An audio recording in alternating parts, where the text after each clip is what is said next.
Hi, and welcome back to the One More Book podcast. This is Florence. If you're listening to this as a podcast episode, thank you so much for joining me. Don't forget to subscribe to the podcast, rate the podcast. I always forget to say that. Please rate the podcast so that more people can find out about it. And if you're on YouTube, hi and welcome back. I'm here to talk about the books that I read in June. So June was a really amazing reading month for me because I decided to read what I wanted to read. I remember May wasn't so great because I was really struggling. I knew that May was going to be a busy month, so I decided to only concentrate on book club picks. And I have come to realize that I'm a mood reader. I like trying out new things, but I've realized that I also like doing my own thing. So I think I need to find a mix of that. And I think June was a really good month to prove that, because the books that I read were books that I actually love. There was one which was a miss, but still, all in all, I enjoyed reading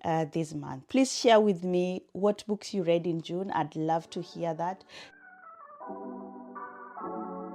June was Pride Month. Fortunately, I didn't manage to read any or queer themed book. I do that all year round, so it's not such a big deal. I have already picked out two books that I think I shared in a previous video. I will link up here somewhere in the description box. I will read those over summer, so I still have time. Let's just jump into the books. Before I start talking about the books that I read in June, I want to highlight an event that we are having in Hamburg. If you're based in Hamburg, or if you might be in Hamburg in July, you can share this with your community if you know anyone who would be interested.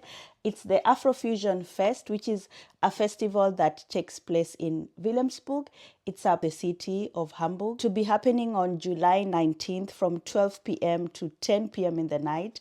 There'll be drums, music, food, and we'll be hosting a kids reading corner. So there'll be reading for adults. We'll feature amazing author, and also we'll have a kids reading corner. So in Hamburg, July 19th, Honigfabrik. I will, of course, share all the details in the description box and also the flyer. Follow me on Instagram and TikTok. I try to share more about it.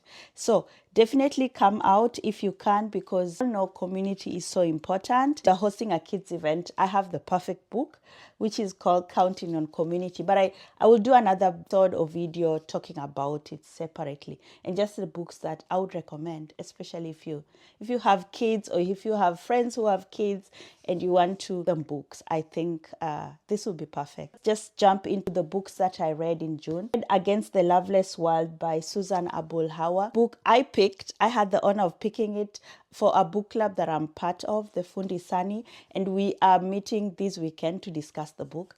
A total 5-star. For me, everyone was just like, wow. So I'm so happy that we all loved it. This is a book by a Palestinian author. I think there is no better time to read a book by a Palestinian author.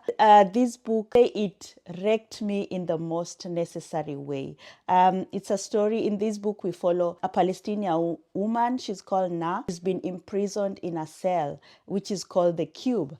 In an Israeli prison. All in all, it's not just a story about prison. It's a story about resistance, about desire, about displacement. It's a very raw story where we are in a country that is occupied or colonized by another country. And normally when we think of this, we see the description of this is always very narrow. But in this book, we see the beauty of culture, the rhythms of daily life. We see these people who are just living a normal life. They are happy, they are dancing, going to weddings, but midst of it all. And I love how this book just tries to redefine what we are generally shown as an occupied land, like this land that is filled with trauma or rubble. Those are the images that we see, and loss. Of course, that is true, but still we need to also remember that the people in this land, this is a land that is beautiful. Palestine is beautiful. The scenery, the food. I loved description of Palestine and the people. A very important book. I would highly recommend it. Read this book. let it unsettle you, let it stay with you, let it inspire you, let it remind you what is going on in Palestine. And yeah, very, very important. Everyone has said read more books by her, read more books by her. I'm just like, yeah, one at a time, one at a time. But I know I will definitely pick another book by her. This was a total 5-star read for me. Next we have The Bandit Queens by Parini Shroff.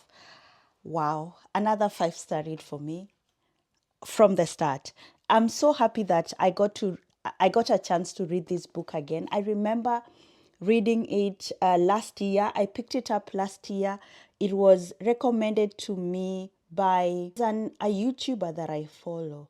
This Story Ain't Over. I think that's the name of her channel.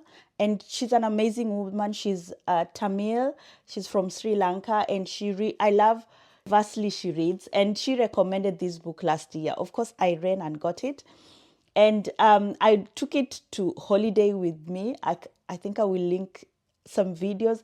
I remember taking it on holiday with me because I was just like, this is the perfect summer read. Did I read it? No. I think I started it and I was just like, no, this is not it. Thank God it was a soft DNF because I still had it, and I was just like, I will pick it up when I'm ready. And a year later, Georgina, who I love, who I follow, really amazing book content and whose podcast I listen to, she recommended this book because she was reading it with her book club. And I was just like, okay, this is my reminder. Let me pick it up. I picked it up and I'm just like, I am in awe of the writing. I would describe this book as a Trojan horse. This is not a quote or a description that is originally mine. I was listening to a podcast by Georgina where she was interviewing an author. And this author, I believe she's from Switzerland, and she talked about being at a book reading, her own book reading, and someone saying that because she's written a very interesting book, like in the form of like a daily soap opera, and it highlights racism in a way. And someone in the audience said that her book is like a Trojan horse because it critiques very important social injustices, but in a very soap opera way, And when she said that word, I was just like, it's the perfect description for this book. Because first of all, so when I picked this book up, I knew that it was about a woman. I was expecting it to be about a self-made widow in rural India who is enjoying her freedom after the disappearance or the death of her husband. But behind the humor and the chaos in the really, really profoundly well-written book, is revealed is a story about a group of friends who are in their own way fighting against the social injustices in their country, in the social injustices in their lives, patriarchy. They're celebrating sisterhood. We see women's resilience and what these can bring to for them, for their families, and even for the society. I absolutely love this book. I laughed. I was reminded of important things, but like you laugh, but inside the laughter, inside the humor, there is a lesson. I think that's the best way to describe this book. Humor, but very full of a lesson. It's a lesson, a funny lesson that I would highly recommend. Next is The House of the Spirits by Isabel Allende. And this was our book club pick for my book club, the One More Book Club, for June. And this is the second book by Isabel Allende that I'm reading. She's a very renowned and highly acclaimed author in the Latin America scene, but also I would say worldwide because of her books. Her writing is very pro-feminist. She's a very pro-feministic writer. And I already read Violetta that I also talked about here. I think I gave it a 4-star. I really, really enjoyed it. So this is her first book. I think it was published in the 1980s, 1985. And it revolves around a family. It's a family saga that spans over 4 generations. And it weaves together an array of characters. Spirits who are visible and invisible. There's love, there's relationships, there's politics, all weaved into this story. I love the premise of the story, but I just wish that there was more character development for the characters.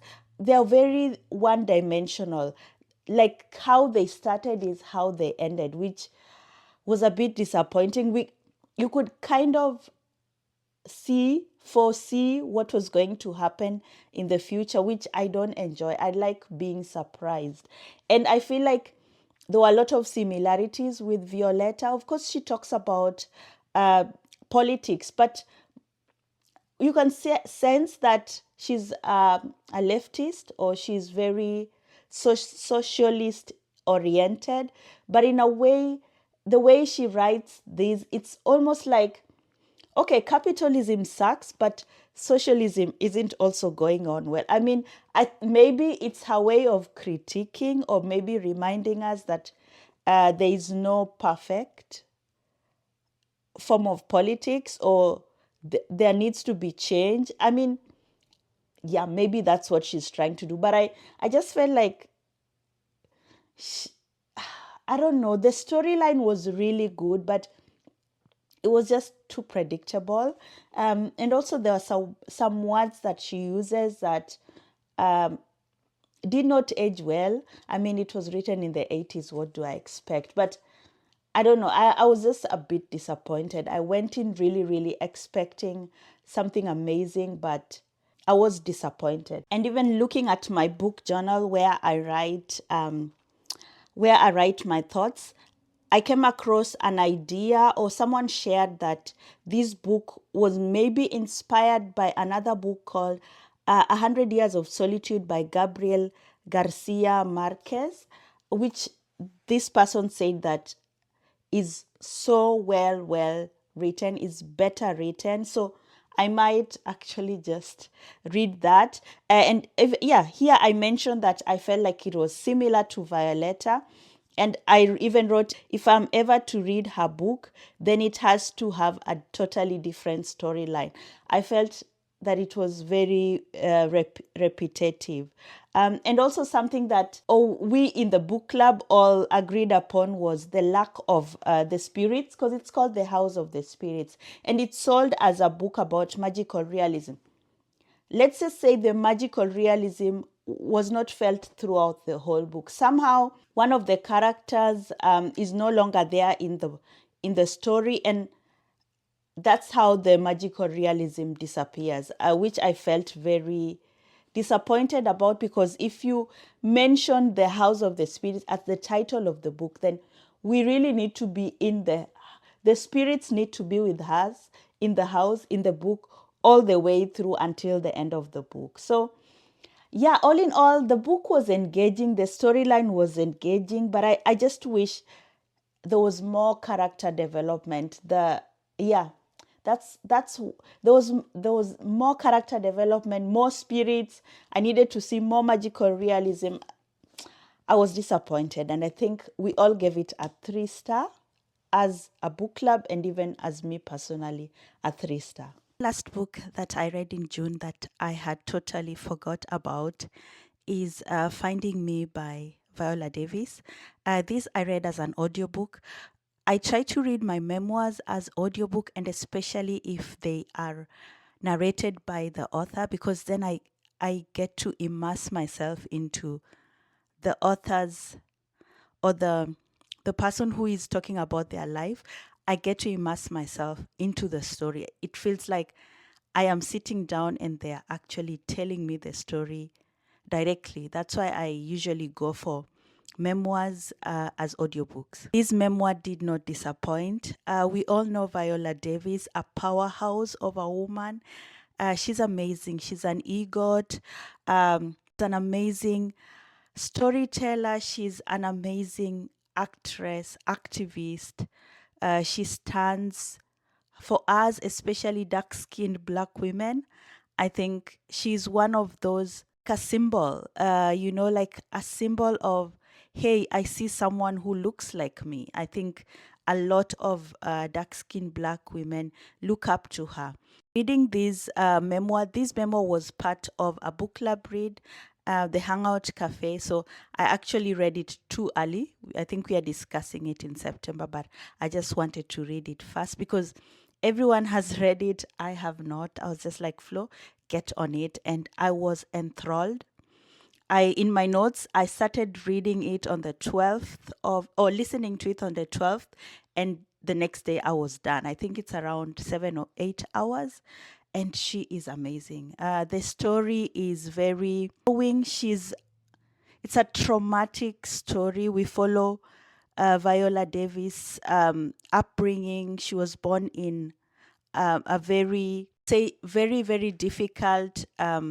She had a very difficult upbringing in Rhode Island. She was born in Rhode Island to live to a family of five. They're girls. There's one boy, and they were poor. They were really poor. This is a level of poverty that you cannot imagine that exists in the US, and especially being a first world country. She talks about it's traumatic, as in trigger warning. If you're picking this up, she went through a lot. We see her ambition and her hard work overcoming so much to become who she is now. And while I was listening to her story, I thought a lot about ambition and is ambition a trauma response? That's something that came up to me. I remembered a quote by Will Smith. I wrote it down, and Will Smith once said in an interview, "You can't achieve your way out of trauma." As Viola Davis really, she opened herself up to us, and she was vulnerable in each and every word that she wrote in this book. She holds nothing back. She is brutally honest about her childhood experience. And I was just thinking, is her incredible resilience and her fight not to be defined by her circumstances, is this all a trauma response, or is it ambition? Like, are we going through life trying to achieve this Black excellence, more of a response to the trauma that we underwent growing up, trying to escape the life that we knew, and trying not to go through that life again, be it poverty, be it lack with an A. Is this what is pushing us now? I mean, it made me really think. A Pandora's box was of emotions was just open when I was listening to it. It's a very inspiring book, totally inspiring, profound. It makes you love her. I didn't think I could love her more, but I do after reading this book. A 5-star read. I mean, reading about, it's always difficult rating someone's life, but I'm going to rate her storytelling. It was 10 over 10. And last but not least is this. I did not read the whole of this. This is Daughters of Africa, edited by Margaret Busby, which is an international anthology of words and writings by women of African descent from the ancient Egyptian to the present. So we are reading this with a book club, the Reading Africana book club with Hadija, and we read Zora Neale Houston, at chapter 2 of her book, Their Eyes Were Watching God. I have never read any of her work, but of course I've heard a lot about her writing.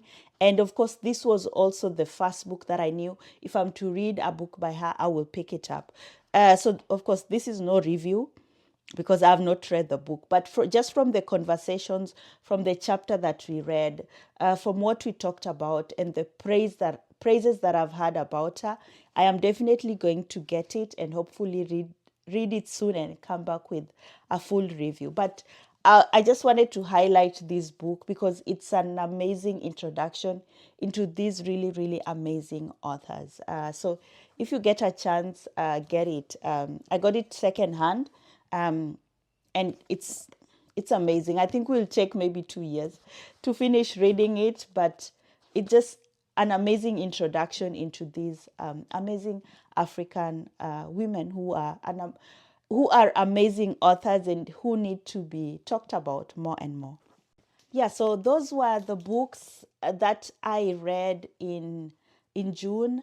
Um, there's some books that I wanted to read. Like read, I did not manage to read any Caribbean books. I have just started my Caribbean pick, but it's okay. I'm telling myself it is okay. I read. There's no there's no report card which will state you did well, you did not. I read. That is the bottom line, and I read what I loved, and I think that is what is the most important. I managed to talk to people about what I read. I managed to go for a book reading, which was amazing, and just connect with the community. So that's for me so much important, and I hope you know that too. That in the end, it's just about reading and enjoying because this is our hobby, and we shouldn't really put so much pressure on our hobbies. Thank you so much for being here, and let me know in the comment section. Thank you for thank you for sending me DMs. Those people who listen to the podcast, thank you for your recommendations and your thoughts. You can also email me on one more book podcast at gmail.com. But of course, DM me on Instagram and on TikTok or even here. I'd love to hear your thoughts. Write them down in the comment section if you're on YouTube so that other readers can also, read them. Thank you and see you in my next episode or next video. Bye.